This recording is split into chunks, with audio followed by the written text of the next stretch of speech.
जय हिंद साथियों, स्वागत है आप सभी का एग्जाम यार्ड में। हमेशा जीत और हार आपकी सोच पर ही निर्भर करता है। मान लो तो हार और ठान लो तो जीत। आज हम लोग बात करने चल रहे हैं सीआरपीएफ हेड कांस्टेबल मिनिस्ट्रियल और एएसआई पोस्ट 2023 की, जिनमें आप लोगों का एग्जाम अभी चल रहा है।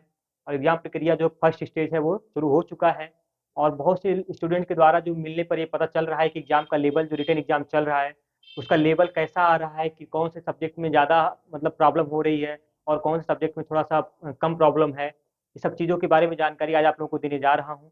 और साथ में जो है ये भी बताएंगे कि सेकंड स्टेज जो क्वालिफाइंग मार्क्स रहेगा, उसके लिए क्वालिफाइंग मार्क्स कितना रहेगा, कितने नंबर आपके सुरक्षित हैं, आप सेकंड स्टेज के लिए क्वालिफाई कर जाएंगे।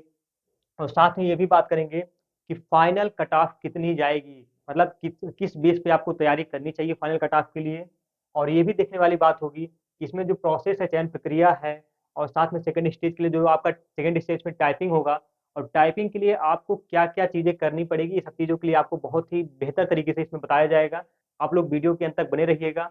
और चैनल पे पहली बार आए हैं तो चैनल को सब्सक्राइब जरूर कर लीजिएगा। बहुत ही ऑथेंटिक खबरें यहाँ से आपको मिलती हैं, कोई फर्जी खबरें यहाँ से आपको नहीं मिलती हैं। तो आइए हम लोग देखते हैं। सबसे पहले इसमें जो पद है टोटल वो 1458 है, जिसमें से 1315 पद किसके हैं, वो हेड कांस्टेबल मिनिस्ट्रियल के हैं।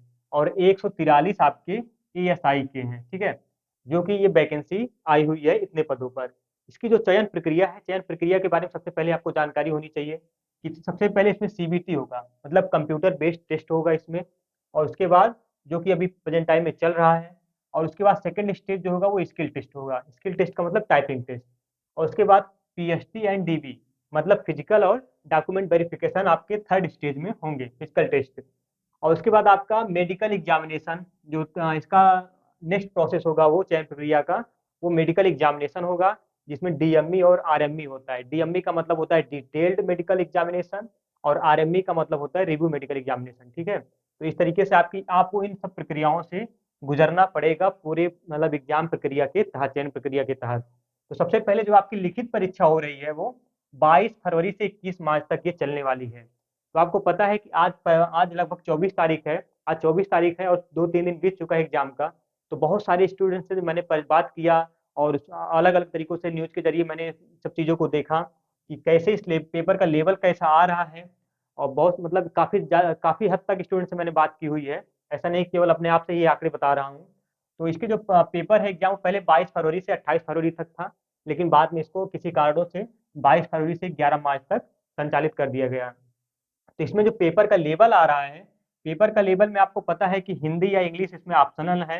हिंदी या इंग्लिश इसमें ऑप्शनल है, आप दोनों में से कोई भी कर सकते हैं। इसके अलावा आपका जीके में, जीके या जीएस में जो आप कह सकते हैं आप। इसके अलावा आपका मैथ, मैथ और इसके अलावा आपका है रीजनिंग, ठीक है, रीजनिंग। तो इसमें आपको देखिए, आप लोग अगर हिंदी कर रहे हैं, जो तैयारी आपकी ज़्यादा है हिंदी या इंग्लिश में, आप उसी को चुनिएगा, क्योंकि पेपर का लेवल दोनों का सेम आ रहा है। अगर आपकी इंग्लिश की तैयारी बेटर है तो आप इंग्लिश को ही चुनिएगा। अगर आपकी हिंदी की तैयारी बेटर है तो आप हिंदी को ही चुनिएगा। लेकिन जीके या जीएस में बात की जाए और मैथ और रीजनिंग की बात की जाए, देखिए, जो जीके और जीएस की बात की जा रही है, इसमें वन लाइनर सारे के सारे क्वेश्चन आ रहे हैं। वन लाइनर आ रहे हैं लेकिन बहुत डीपली पूछ रहा है, मतलब कुछ कुछ क्वेश्चन ऐसे पूछ ले रहा है जो कभी विद्यार्थियों द्वारा सुना नहीं गया है।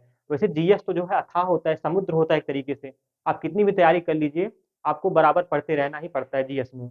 तो जीके और जीएस में आपके स्टूडेंट के द्वारा जो बताया जा रहा है, वो यही बताया जा रहा है कि जीएस में जो मैक्सिमम 25 क्वेश्चन आ रहे हैं, 25 क्वेश्चन में बहुत हद तक स्टूडेंट जो है वो 15 से 16 क्वेश्चन के आसपास आसानी से कर पा रहे हैं।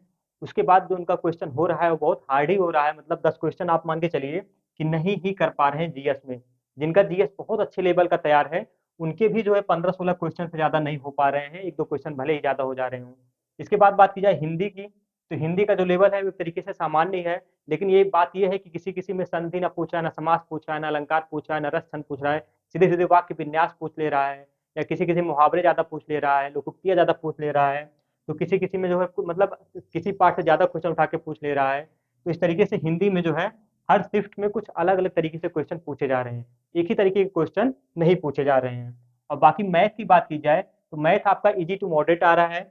जिनका मैथ बेसिक बेसिक तैयार है उनके लिए तो मैथ ठीक ही ठाक है, लेकिन फिर भी एग्जाम के जो है टाइमिंग जो है उसके हिसाब से आपको तेजी लानी होगी एग्जाम में करने के लिए। और जिनका मैथ नहीं सही है उनके लिए मैथ का लेवल थोड़ा सा टफ हो रहा है, ठीक है। ऐसा जो है न्यूज़ स्टूडेंट के द्वारा दिया जा रहा है। जबकि रीजनिंग का लेवल जो है वो नॉर्मल है, नॉर्मल टू मतलब इजी टू मॉडरेट आप बोल सकते हैं ना रीजनिंग का लेवल। तो कुल मिला के आपका जीएस जो है वो थोड़ा सा अलग लेवल में पूछ रहा है, कहाँ पता नहीं कहाँ कहाँ से क्वेश्चन उठा के पूछ रहा है। पेपर का लेवल थोड़ा सा टफ आ रहा है। पेपर का लेवल कैसा आ रहा है वो आपका थोड़ा सा टफ है, थोड़ा सा हार्ड है। तो जो है एक तरीके से कहा जाए तो आपका सेकंड स्टेज जो है सीबीटी टेस्ट के बाद आपका जो सेकंड स्टेज है वो टाइपिंग है, स्किल टेस्ट है। पहले आपका फिजिकल होता था, लेकिन इस बार जो है वो सेकंड स्टेज आपका टाइपिंग कर दिया है। और टाइपिंग के लिए सेकंड स्टेज क्वालिफाइंग मार्क्स जो है वो आपका जनरल के लिए जो रखा गया है वो आपके नोटिफिकेशन में भी दिया गया है। आपको बहुत ज्यादा परेशान होने की जरूरत नहीं है। अगर आपके 100 में से 40% मार्क्स आ रहे हैं तो आप सीबीटी मतलब ये स्किल टेस्ट के लिए आप क्वालिफाई कर सकते हैं, या आप 100% मान के चलिए। और ईबीसी, ईडब्ल्यूएस, ओबीसी और एससी एसटी के लिए जो है अगर आपके 35% मार्क्स हैं रिटेन में, तो आप जो है कंप्यूटर टेस्ट के लिए या स्किल टेस्ट के लिए आप क्वालिफाई कर सकते हैं बड़े आराम से। तो आप मान के चलिए कि अगर आपके 100 में से 40% और 100 में से 35% अगर आप इन कैटेगरी में से हैं, तो आप कंप्यूटर मतलब टाइपिंग की तैयारी आप शुरू कर दीजिए और बेहतर कर दीजिए। क्योंकि टाइपिंग देखिए, टाइपिंग में से ही बहुत सारे स्टूडेंट छटेंगे। मतलब जो इसमें स्किल टेस्ट टाइपिंग है, सबसे ज़्यादा स्टूडेंट जो इसमें बाहर होंगे वो टाइपिंग से ही बाहर होंगे। और टाइपिंग मान के चलिए बहुत ईजी नहीं होता है। 30 वर्ड पर मिनट हिंदी में होता है और 35 वर्ड पर मिनट आपकी इंग्लिश में होता है। तो इंग्लिश में जो है 35 वर्ड पर मिनट बहुत ईजी नहीं होता है। अगर आपकी प्रैक्टिस बहुत दिनों से नहीं चल रही है, आप तत्काल में ही सीखे हुए हैं, तो वहाँ पे जाके आप हड़बड़ी में पक्का गायब बाहर होने वाले हैं, ये मान के चलिए। अगर आप बहुत अच्छी प्रैक्टिस नहीं कर रहे हैं तो ये मान के मत चलिए कि मेरे जो है 50 नंबर से भी कम आ रहे हैं, 60 नंबर से भी कम आ रहे हैं। ये भ्रम आप तोड़ दीजिए। बहुत से लोगों के द्वारा यूट्यूबर के द्वारा ये भ्रम फैलाया जा रहा है कि जिनके 80 नंबर आएंगे, 70 नंबर आएंगे, वही जो है क्वालिफाई करते हैं। लेकिन नोटिफिकेशन में क्लियर दिया हुआ है कि 40% और 35%। तो आप इस तरीके से स्किल टेस्ट के लिए क्वालिफाई कर सकते हैं। अगर बात की जाए फाइनल कट ऑफ की, तो फाइनल कट ऑफ की बात की जाए तो ओवरऑल जो मेरिट बनेगा फाइनल सिलेक्शन के लिए, वो आप मान के चलिए कि जनरल के लिए जो इसमें मेरिट बनने वाली है वो आपकी 65 से 70 के बीच में बनने वाली है, या 70 +-2 के आसपास ही रहेगा, इतना मान के चलिए। इससे ज़्यादा मेरिट नहीं जाने वाली है। जबकि ईडब्ल्यूएस या ओबीसी के लिए जो रहने वाली है वो 65 +-2 के ही रहेगी। इतना आप इसको मान के चलिए 65 +-2 में। जबकि एससी और एसटी के लिए बात की जाए तो एससी के लिए यही 60 आ जाएगा, 60 +-2 हो सकता है। और एसटी के लिए यही 55 +-2 हो सकता है, इतना मान के चलिए आप, ठीक है। तो फाइनल सिलेक्शन जो है आपके इन्हीं पे होने वाले हैं, 100% मान के चलिए। आप टाइपिंग की तैयारी शुरू कर दीजिए। अगर आपकी इतने क्वेश्चन बन रहे हैं, इतने परसेंट नंबर आपके अगर एग्जाम में बन रहे हैं, तो ज़्यादा इधर भ्रम की स्थिति मत पालिए। ऐसे पिछले भी एग्जाम्स में यही सब प्रक्रिया चली है और इस एग्जाम में बहुत सारी चेंजेस हुए हैं। लेकिन जो क्वालिफाइंग मार्क्स है सेकंड स्टेज के लिए, वो प्रत्यक्ष रूप से उसमें बताया हुआ है। तो आपको इसमें भ्रमित होने की जरूरत नहीं है। आप लोग तैयारी करिए, और अगर आप लोगों को कोई जानकारी चाहिए, कोई भी सुझाव चाहिए, तो आप कमेंट बॉक्स में पूछ सकते हैं। और ऐसे ही ऑथेंटिक खबरों के लिए आप लोग चैनल को सब्सक्राइब जरूर करिएगा। आप लोगों का बहुत बहुत शुक्रिया।